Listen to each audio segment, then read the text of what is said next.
C'est le 10 mai 2021 que le Collège des commissaires a pris fonction pour présider aux destinées de la Commission de l'Union économique et monétaire ouest-africaine pour une période de 4 ans. Un collège particulièrement motivé pour contribuer à l'amélioration des conditions de vie de plus de 130 millions de citoyens de l'Union. Le devoir de rendre compte de l'action publique est une absolue priorité qui nécessite la mise en place de dispositions particulières de pilotage à la hauteur des enjeux. Le Collège, garant de cette responsabilité, a prévu de se doter d'un outil performant de planification, de mise en œuvre et d'évaluation destiné à contrôler à tout moment ses interventions au cours des 4 années de son mandat.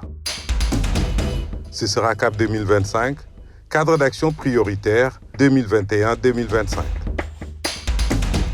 Un cadre opérationnel qui traduit les ambitions et les engagements du Collège des commissaires en termes de réalisation et de résultats objectivement mesurables à l'horizon 2025 et qui permettra d'apprécier à terme les progrès dans le processus d'intégration de l'Union. Le CAP 2025 fixe les 3 axes prioritaires pour ce mandat. L'approfondissement des bases de l'intégration économique, l'amélioration de l'efficacité des interventions sectorielles et la consolidation de la gouvernance institutionnelle. Le CAP 2025 se veut une réponse aux enjeux et défis auxquels font face la Commission et les États membres de l'Union. L'atteinte de cet objectif ultime, processus de long terme, nécessite des actions fortes, des efforts soutenus de la part des organes et institutions de l'Union ainsi que des États membres. La Commission, en tant qu'organe exécutif de l'Union, n'a cessé de multiplier ses interventions pour apporter des réponses satisfaisantes aux attentes des populations. À ce titre, ce sont 23 actions phares et de grande envergure destinées à consolider les acquis du processus d'intégration qui sont programmées. Notamment dans le soutien à l'emploi des jeunes, la mise en place de pôles de compétitivité industrielle, le développement de pôles régionaux de formation et de recherche, le renforcement de l'offre de services numériques et l'opérationnalisation du mécanisme de promotion des entreprises et industries culturelles.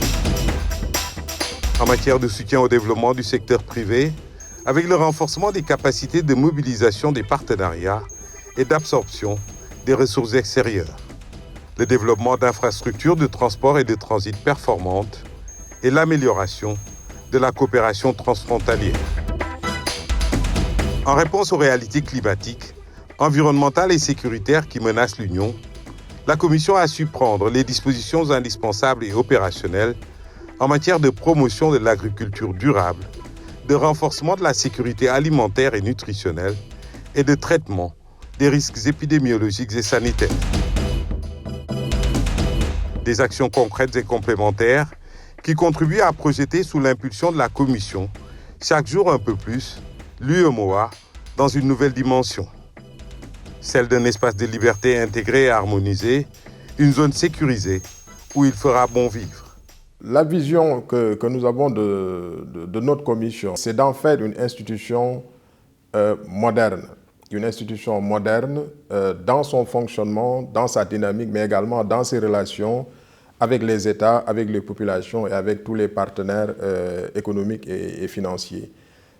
Cette vision que nous avons de la Commission doit nous permettre d'avoir une institution capable de définir des politiques économiques et sociales, des politiques sectorielles efficaces pour atteindre les objectifs d'intégration que nous nous sommes fixés. Une vision humaniste de l'Union, issue de la nouvelle dynamique, aujourd'hui impulsée par une commission soucieuse de jouer pleinement sa partition. CAP 2025, une boussole pour un avenir meilleur.